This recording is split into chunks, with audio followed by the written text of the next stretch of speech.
Hi, it's Lydia Rodriguez with Healthy Mothers, Healthy Babies. I'm the healthy cooking instructor with Healthy Mothers. And today I'm going to bring you a recipe that I love. It's a lasagna, yes, but it's going to be a low carb lasagna and it's going to be made with eggplant. So usually I make this recipe with like zucchini or sometimes even like a sweet potato.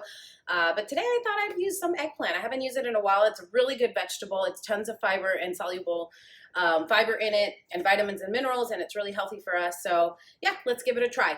So the first thing I'm going to do is wash my eggplant on the outside because I'm not going to be peeling it, and I want to make sure that it's nice and clean. And the way that I do that is by making a vegetable wash solution. And I start off with white vinegar, and it's equal parts white vinegar to water. And I'm using, normally I would recommend a glass bottle, but mine broke, so I'm using a plastic bottle today, but this is made out of recycled material. And what was in here was organic hand soap that didn't have any phosphates or parabens or anything bad in it. And it got thoroughly washed anyway. So this is my backup. So I poured, you can't see it, but it's halfway white vinegar. And I'm going to use drinking water.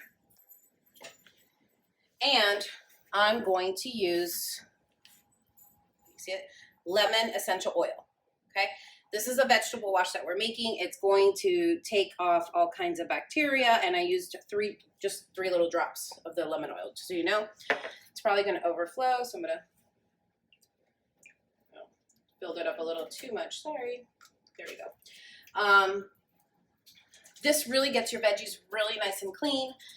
Vinegar, as you know, is a natural disinfectant, and it's good for you from so many different levels. I'm not going to go into everything, but all you have to do is make your solution, shake it a little bit.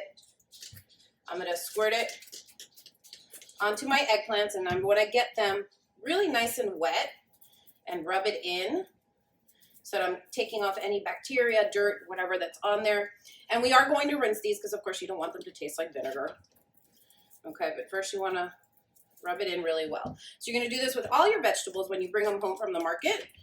And they're actually, what the vinegar does too is that it helps preserve your vegetables. The lemon oil and the vinegar help preserve them so that they'll last longer in the refrigerator. So that's another reason why it's great to use a vegetable wash when you bring home all of your veggies from the market.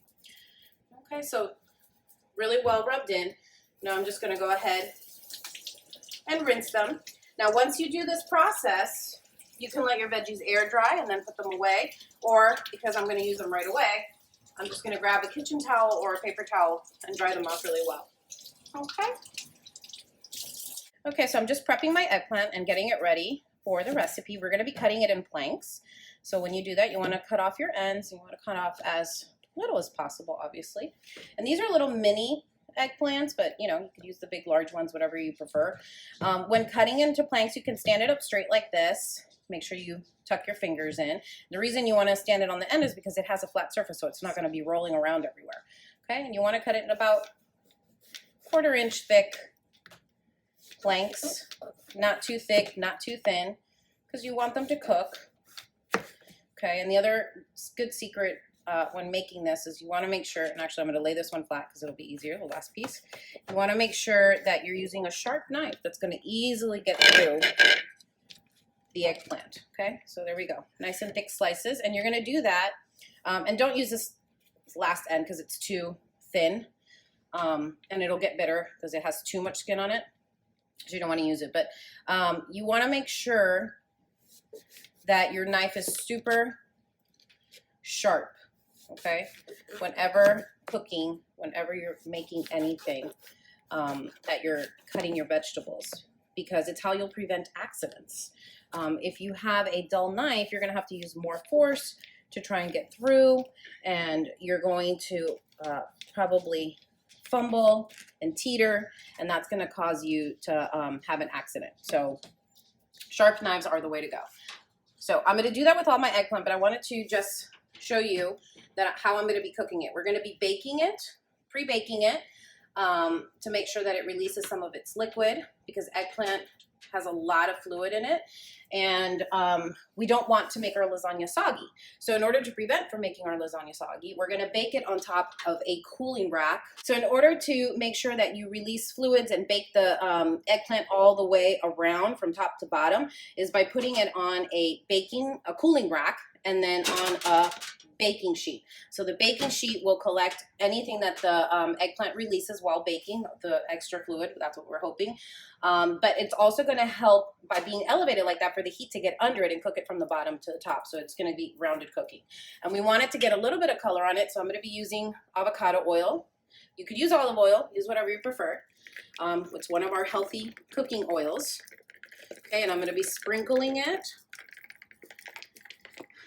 on the eggplant. Rub it in.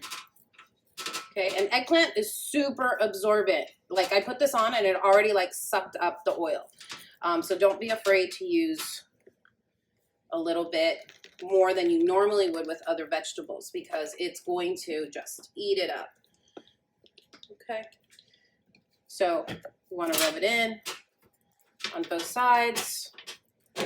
Okay, and then once you've oiled it, the next thing you want to do is salt it. Salt it naturally releases. So it's going to do two things. It's going to season it for us, and it's going to help the eggplant release its extra juices when it goes in the oven, okay? And you want to do it to both sides because you want one side to taste bland and the other one to taste right? And you don't have to overdo it, okay? And I use kosher salt. Kosher salt's a great salt to cook with. It's a larger granule, so it provides more flavor to your foods, but you're using less of it. And so, you know, you're not increasing your sodium that much. All right. So once I cut up all my eggplant and I get it all ready like this, I'm going to put it in the oven. I'm going to bake it at 375 for 15 minutes. And then I'll show you what it looks like when it comes out. Okay, so the next step in our recipe that we're going to do is make our meat sauce. Because yes, we're going to get protein in this diet. And we're going to make kind of like a play on bolognese, not as, how would you say, a couple less steps. It's like a quick bolognese, quick cook bolognese, okay, for our lasagna. And we're going to be using onion, which I've just quartered. These are ready to use, ready to eat little baby carrots because I think they're sweeter and it avoids me the step of having to peel and wash them. So we're going to use, I don't know, what's that, about a cup or so of carrots, one onion, one small medium onion, small to medium, white onion. And we're going to go ahead, chop and puree it.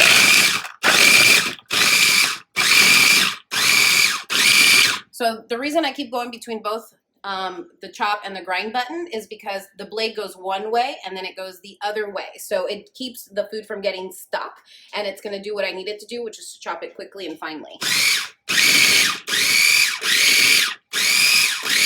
I'm going to be adding a little bit of garlic to this.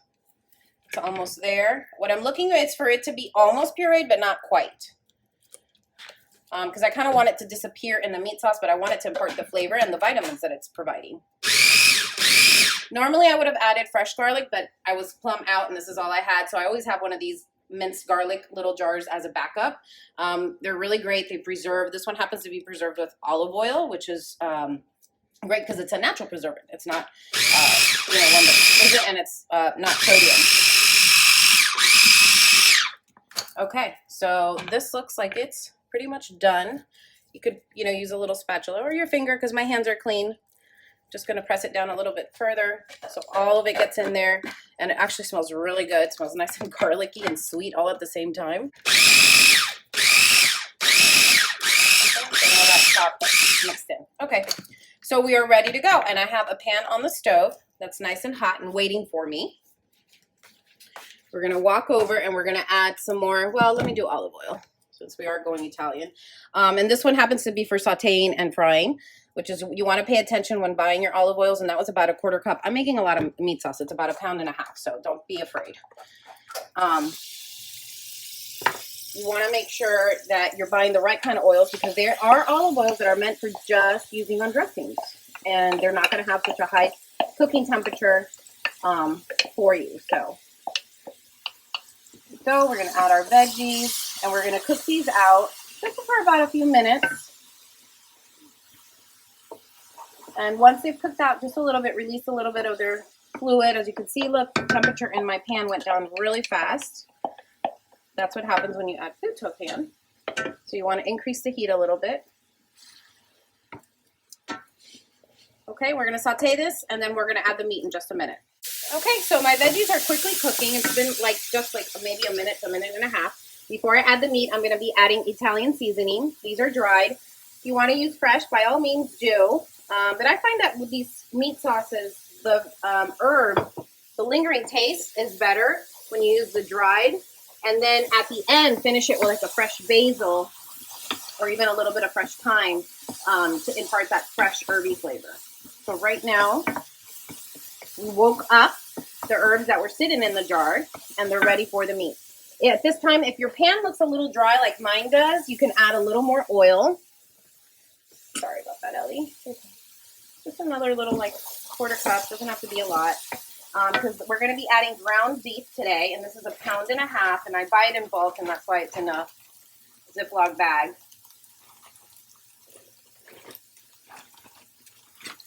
Because I go ahead and I ration it out when I buy it in bulk, and it saves me money in the long run, and it also helps me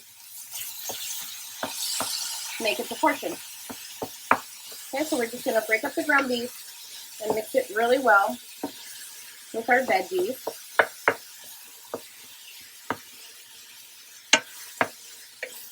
And the other thing that we're going to be doing as soon as this meat starts browning a little bit is I'm going to be adding a lot of red pepper flakes. So I am making this recipe today for my really good friend and neighbor, Debbie. It's Mother's Day weekend, and I wanted to give her a special treat.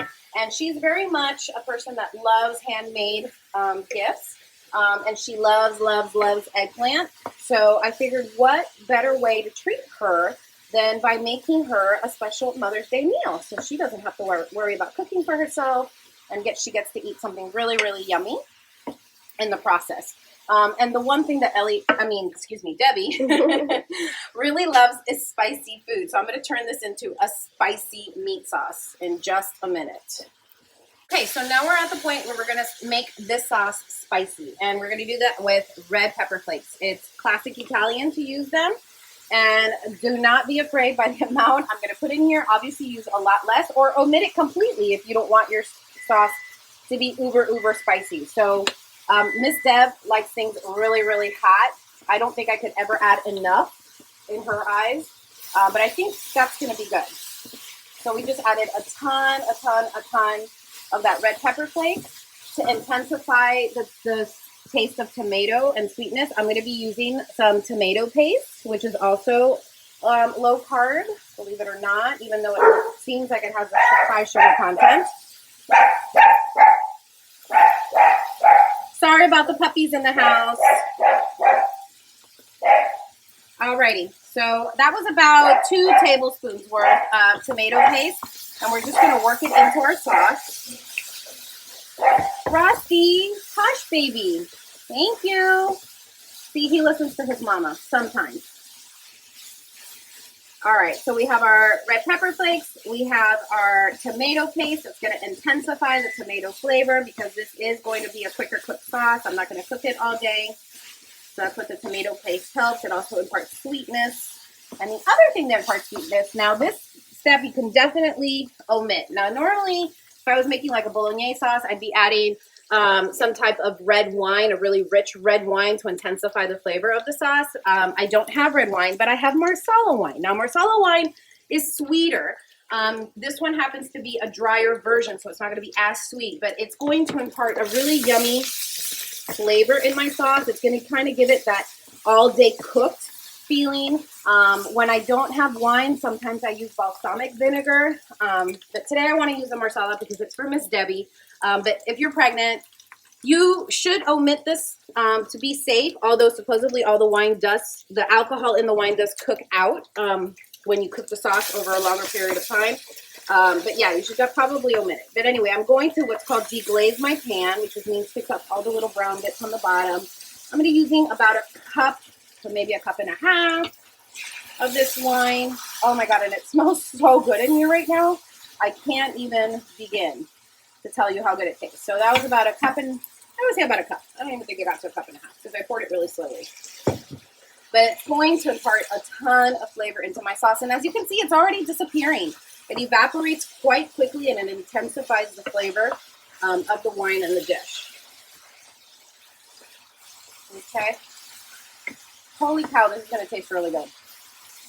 Alrighty, so now that the wine has cooked for about a minute, and it almost evaporated right away because the heat in my pan is pretty high, which is what I wanted it to do. I'm going to go ahead and add a 28-ounce can of crushed red tomatoes. You can use any kind of tomato.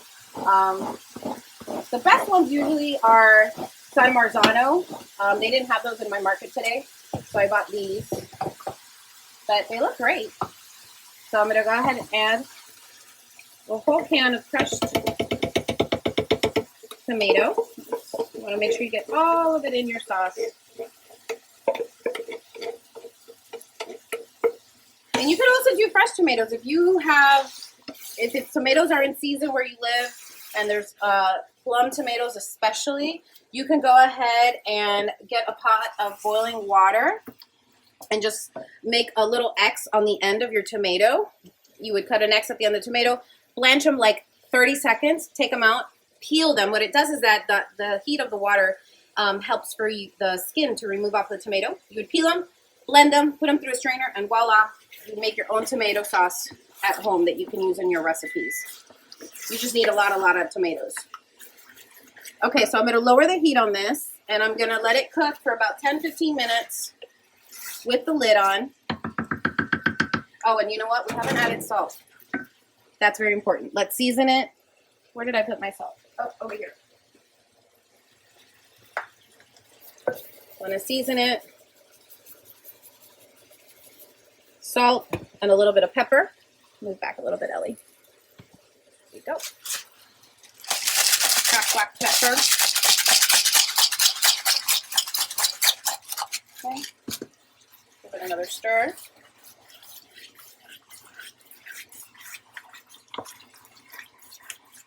Make sure it gets all really well mixed in.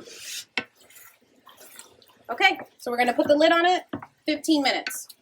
All right, so it's been actually 20 minutes. I cooked them a little bit longer because I checked them at 15 and they didn't seem roasted enough.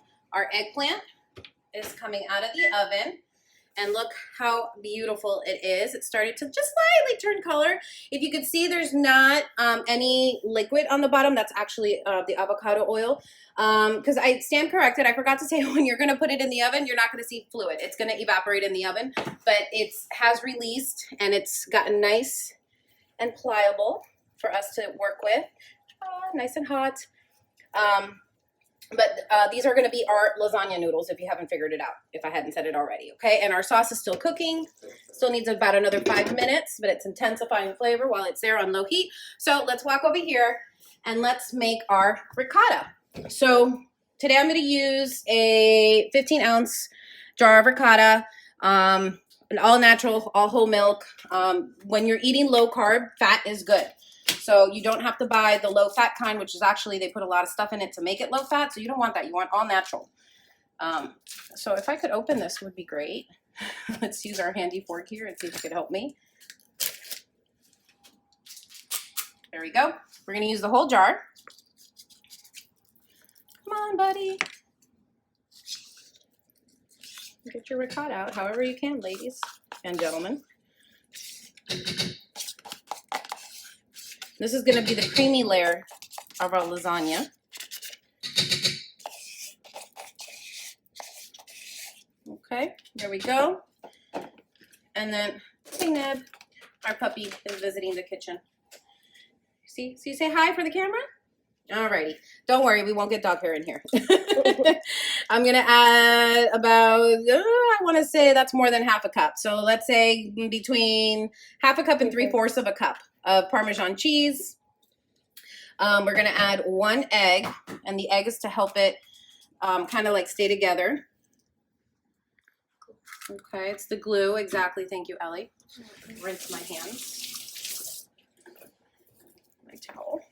Okay, we're gonna add salt because you know you have to add a little bit of salt, but Parmesan cheese is naturally salty, so just add a little bit. and fresh black pepper. And at this point, if you wanted to add in some fresh basil or parsley, that would be wonderful. It would part in flavor and make it look pretty. I don't have any because the one I had at the store looked all wilted and not happy, and I don't like to use herbs if they're not happy. And I know I haven't used a whole lot of fresh herbs since I've been in quarantine, but normally I do. So maybe when I start the Zoom classes, we will for sure try and use some fresh herb recipes. Okay, so our ricotta is now well mixed and ready to go. So what's left to do is to start building our lasagna. All right, so we are going to start building our lasagna, and I'm going to prep it by just adding a little bit of compressed olive oil, sprayed little olive oil, just so it doesn't stick, although it really shouldn't, but just to be on the safe side, because we are going to be using cheese. Alrighty, and I'm going to start by adding a little bit of my meat sauce on the bottom of my dish. And this is so that the eggplant can finish cooking and something juicy and delicious. And you see, you don't need a whole lot. Okay, so a little bit of that. We're going to start layering our eggplant. And I'm going to do alternate sides so that it fits nice and comfy inside the dish. Whoop, alternate, there we go. So thin side to thick side, vice versa. Okay, there we go. All right, so the first thing I'm going to add is my ricotta. I had to think about that, sorry. I'm going to add my ricotta, and I'm literally just going to scoop it on top of each of the eggplant, and then I will use the spoon to spread it out. And, you know, be generous. You know, you want to make it really yummy, and you're going to eat your correct portion size, so make sure it's well filled. Okay. And by the way, this lasagna, this size, should feed, I mean, if you're going to do it as like a main dish, you could probably feed 3 to 4 people, I would say, depending on how large a portion they want, but it really shouldn't be larger than like 1 stack of eggplants per person, because we're going to stack these up high. All right, so we added our ricotta. Now we're going to add our meat sauce and do the same, kind of like individually, go adding it to each one. You want to make sure you add enough, and then just kind of spread around the love. A little more here in the end. It's protein, so it's good for you. Okay, and then our next layer is fresh mozzarella. You could do the kind that the shredded kind if you want, but I just think that this is so much more flavorful and delicious and ooey and gooey. And this happens to be the kind you get at the store that already comes pre-sliced, so it's really easy to use. And you could tear it up or you could leave it in the whole pieces. I kind of like it rustic looking, and I kind of like tearing it up a little bit and spreading it. Okay, and I'm going to add a little bit more. If I can just get it out of the packaging, that would be great. Here we go. All right, so nice and filled. You want that cheese to go everywhere, and then you're going to add a little bit of Parmesan on top of that. Okay, and now we're going to make another layer, and you're just going to keep going until you're done, and you're all the way at the top, and the last layer that you should have should be the mozzarella cheese, and the meat should be under it. So I'll show you how, when it's so we've done building our lasagna. I ended up getting 3 layers in here of meat to ricotta to cheese, and looking at this right, probably 4 to 6 people, closer to 6 is what you should be able to feed your family with. I used 6 of the mini eggplants, which probably translates into about 3 of the large eggplants, just so you, when you're thinking about your shopping, okay? So now that we've built our lasagna, we're going to take it over to the oven, and we're going to put it in. It's still 375. Oh no, I turned it off actually. It still should be warm though. Yeah, 375 for, I would say 25 to 30 minutes, okay? Because you really want everything to get ooey and gooey. And remember, we put a raw egg in our ricotta, and we want that to cook all the way through. So I'll see you in 20 to 30 minutes and show you what it looks like when it's done. So our lasagna had cooked for about 30 minutes. It came out of the oven about 10 minutes ago, which is what you need to let it do. You need to let it rest so that when you go to cut it, it won't fall apart on you. It'll stay nice and condensed, hopefully. I'm going to demonstrate it for you in just a minute.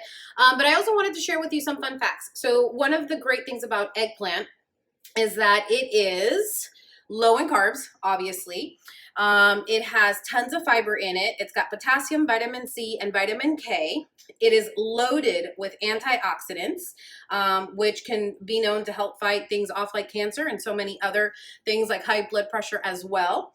And it can help reduce heart disease. It can help control the amount of blood sugar in the blood, so the glucose levels, preventing gestational diabetes, which is one of the things that we talk about the most and why we're eating low carb. So I just wanted to share those fun facts with you as to why choosing eggplant and this lasagna is a really smart idea, healthy and super, super, super yummy. So let's cut it out, a little piece here, so that you can see what it's going to look like when you serve it. And I'm sure Miss Debbie won't mind. I hope she won't mind that we just sold a little square so that you guys can see how pretty. Hopefully, if I could get it out and not mess it up, this lasagna looks. Maybe I should have cut it a little more. Sorry, this is real cooking here, people.